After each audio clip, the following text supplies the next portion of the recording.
तर आजची आपली रेसिपी आहे क्रिस्पी स्वीट कॉर्न। तर त्याच्यासाठी लागणारे साहित्य आपण घेतलेले आहे 1 बाउल स्वीट कॉर्न, 1 बाउल तेल, हे गार्निशिंगसाठी बारीक चिरलेली कोथिंबीर, बारीक चिरलेले कांदा, लिंबू, हे 2 चमचे कॉर्न फ्लावर, 2 चमचे मैदा, 1 चमचा मीठ चवीनुसार आणि 1 चमचा काश्मीरी रेड चिली पावडर। तर त्याच्यासाठी आपण बाउल घेतो आणि हे 1 बाउल घेतलेली स्वीट कॉर्न यामध्ये ॲड करायची। त्यामध्ये 1 चमचा रेड चिली पावडर, 1 चमचा चवीनुसार मीठ,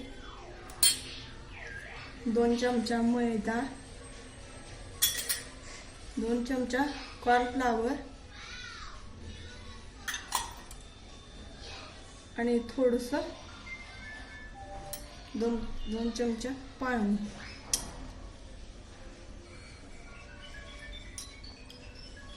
तर आता आपण हे व्यवस्थित मसाला मिक्स करून घ्यायचा, जेणेकरून हा कॉर्नला व्यवस्थित लागला पाहिजे।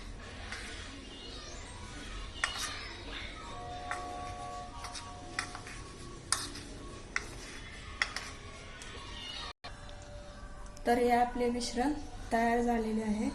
तर आपण तेल गरम करायला ठेवलेले आहे। तर ते तेल गरम झालेले आहे। तर आपण त्यामध्ये हे तयार केलेले स्वीट कॉर्न टाकून घेऊया।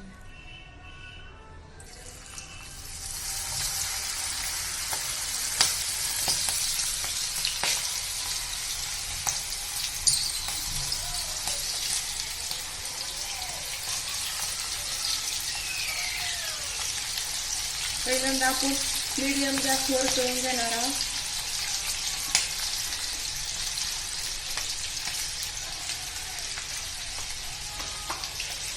अजून मुलीला थोडा हलवत राहायचं।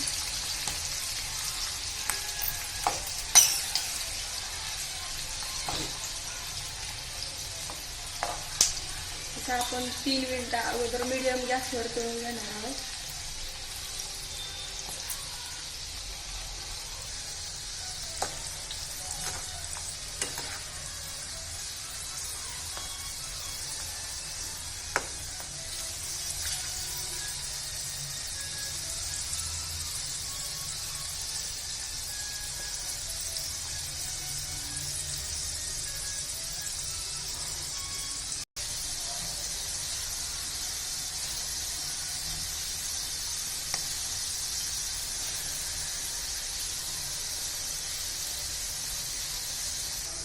तर हे आपले आता क्रिस्पी कॉर्न तळून तयार झालेले आहे। तर आपण हे एका प्लेटमध्ये काढून घेऊया। तर आता आपली क्रिस्पी कॉर्न तयार आहे। तर आपण याला बारीक चिरलेल्या कोथिंबीरनं गार्निशिंग करणार आहोत, बारीक चिरलेला कांदा। तर ही आपली क्रिस्पी कॉर्न तयार आहे। तर तुम्हाला ही माझी रेसिपी आवडली असेल तर नक्की ट्राय करून बघा। लाईक करा, शेअर करा, कमेंट करा आणि सर्वात महत्त्वाचे म्हणजे सबस्क्राईब करा। Bye bye.